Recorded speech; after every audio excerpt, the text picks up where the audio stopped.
گناہوں کی بخشش کے حوالے سے اللہ عز و جل کی رحمت ہر وقت توجہ پذیر ہوتی ہے کہ کون سا بندہ میری بارگاہ میں جھکنا چاہ رہا ہے۔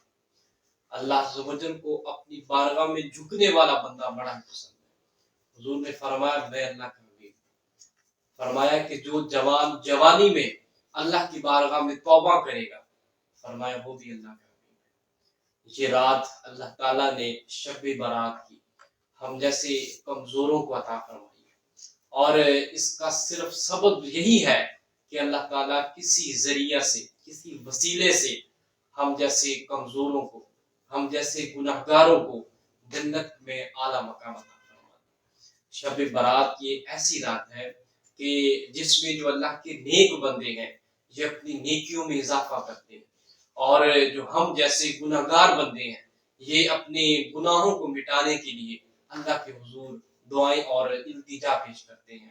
تو شب برات یہ ایسی رات ہے جس میں اللہ تعالیٰ قبیلہ بنو کلب کے بکریوں کے بال کے برابر اللہ تعالیٰ گناہ گاروں کو جہنم کی آگ سے خلاصی عطا فرماتا ہے۔ یہ اللہ عز و جل کی رحمت ہے، اس کی برکت ہے، یہ اللہ کا فضل ہے کہ اللہ نے ہم جیسے گناہ گاروں کو اس عظیم رات سے نوازا ہے۔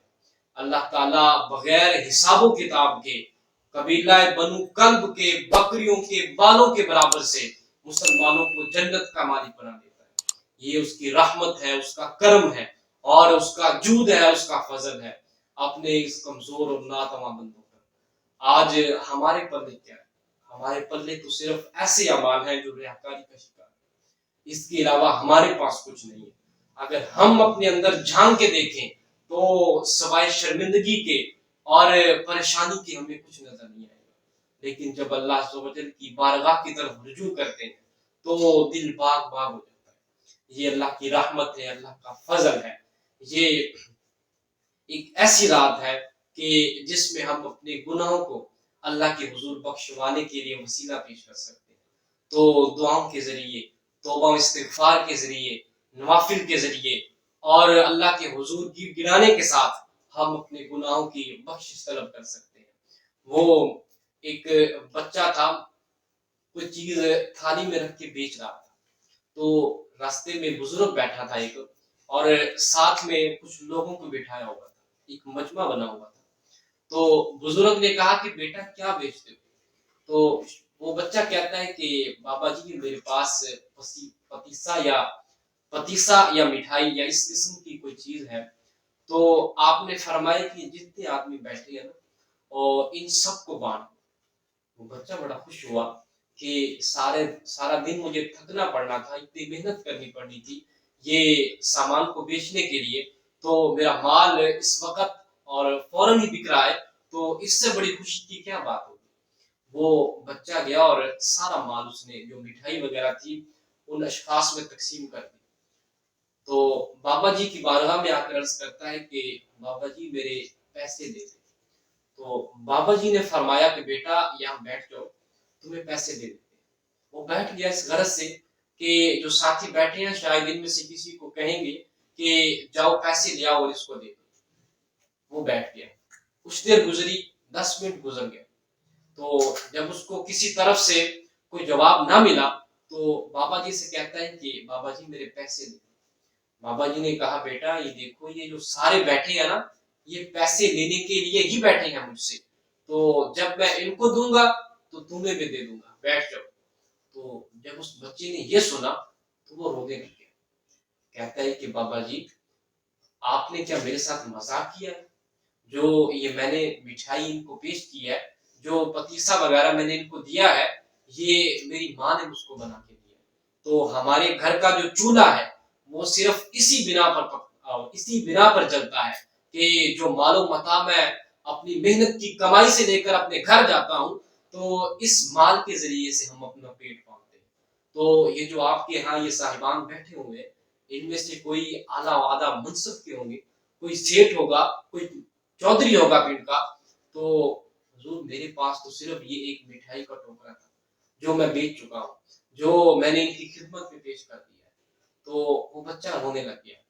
تو بابا جی کہتے ہیں بیٹا میرے پاس کوئی وسیلہ نہیں، کوئی ایسی چیز نہیں ہے جو جس کی وجہ سے میں تمہارا بل ادا کر دوں، تو وہ بچہ لیٹنے لگ گیا، رونے لگ گیا۔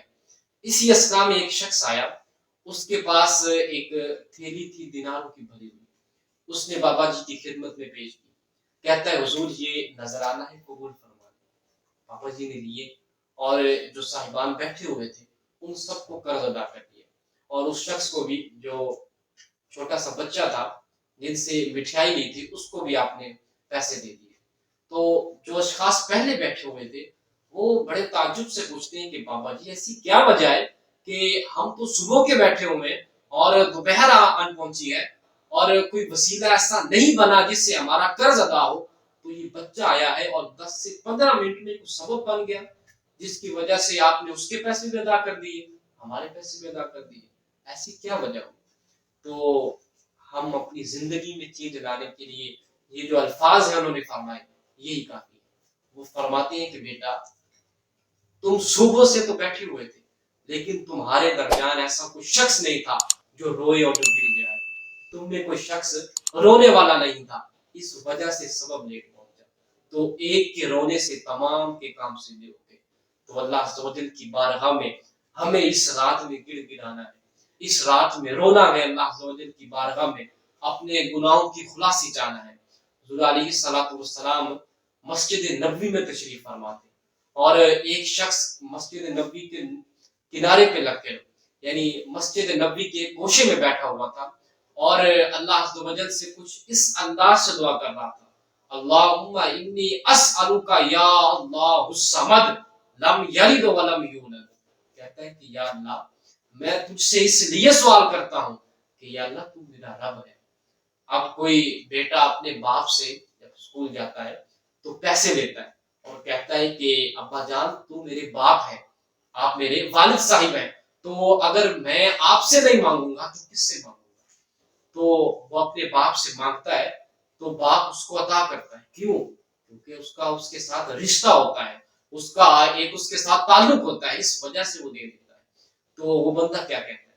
کہتا ہے کہ اے اللہ اللہم انی اسألک یا اللہ، اے اللہ میں اس لیے تجھ سے مانگتا ہوں کہ کیونکہ تو میرا رب ہے، اے اللہ اگر تو ہی مجھے نہیں دے گا، لا الہ الا انت، تیرے سوا کوئی عبادت کے لائق ہی نہیں ہے، یا اللہ اگر تیری بارگاہ میں تیری چوکھٹ میں ہم اپنے سر کو نہیں جھکائیں گے، تیری در پہ آ کر ہم التجا نہیں کریں گے، تو یا اللہ کون سا در ہے، ایسی کون سی بارگاہ ہے جس پر جا کر ہم اپنی التجا کو پیش کریں گے؟ تو جب حضور علیہ الصلوۃ والسلام نے اس شخص کی اس انداز محبت کو دیکھا اور اس محبت بھرے لہجے کو دیکھا تو حضور نے صحابہ سے فرمایا، حضور نے فرمایا کہ وہ جو ایک گوشے میں بیٹھا ہے مسجد نبوی کے، تو اس شخص کے پاس جاؤ اور اس کے کہو کہ اللہ تعالیٰ نے تمہاری دعا کو قبول فرما لیا۔ تو اللہ تعالیٰ نے اس کی دعاؤں کو اس طرح قبول فرمایا کہ جو وہ مانگنا چاہ رہا تھا اللہ تعالیٰ نے اس تمام کو اس کے لیے سرفراز عطا فرما دیا۔ جب ہم اللہ کی بارگاہ میں اس کے جود اور کرم کی متلاشی کے لیے دعا کریں گے، التجا کریں گے، تو کیوں نہ وہ ہمارا رب جو ہمارے ساتھ 70 ماہوں سے زیادہ محبت کرتا ہے وہ ہمیں کیوں نہ اس گناہوں بھری زندگی سے خلاصی عطا فرمائے گا اور ہمارے گناہوں کو اپنی رحمت کے صدقے سے ان نیکیوں میں تبدیل فرما دے گا۔ آئیے صاحبو یہ وقت ہے، یہ لمحہ ہے کہ ہم اللہ کے حضور اپنی دعاؤں کو پیش کریں اور اپنے گناہوں سے خلاصی کریں اور اللہ کے حضور التجا کریں کہ اللہ تعالیٰ اپنی رحمت کے صدقے سے اور اپنے حضور علیہ الصلوۃ والسلام کے صدقے سے، اپنے نیک بندوں کے صدقے سے ہمارے گناہوں کو بخش دے اور ہمیں اپنے نیک بندوں میں اپنا لے۔